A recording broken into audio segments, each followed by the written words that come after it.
Sasa hawa Polisi Tanzania walikuwa wapo katika kweli mashindano haya ya CRDB.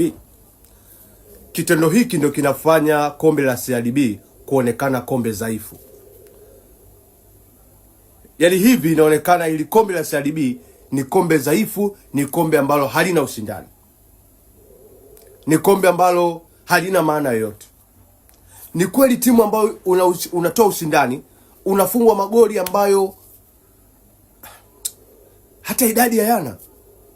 Ni kweli Polisi Tanzania walijipanga kweli kucheza na Yanga. Walijipanga kwa sababu leo nimeona mpaka Kibwana Shomari anatoa assist ya goli. Magoli rahisi ambayo wanafungwa Polisi Tanzania na Young Africa. Ushindani hakuna.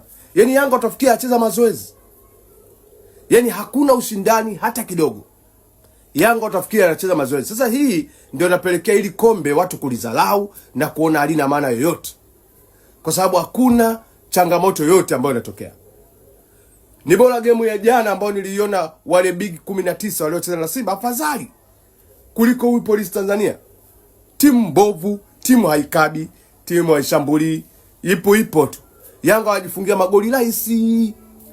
Yaani magoli marahisi Yanga wanafunga zidi ya hawa Polisi Tanzania. Yaani hapa hakuna kitu. Polisi Tanzania wajiuliza walijipanga kwenda kumpa magoli Yanga ama vipi? Kwa sababu kila mchezaji wa Yanga leo kashaini. Kila mchezaji wa Yanga anaonekana anaweza kucheza vizuri. Kwa nini mpinzani mbovu? Yaani mpinzani anashindwa kuonesha hata kidogo chachu ya ushindani hata kidogo. Kuanzia dakika 4 tu ushafungwa goli. Yaani hakuna utulivu kwenye back line, midfield line, forward line. Hakuna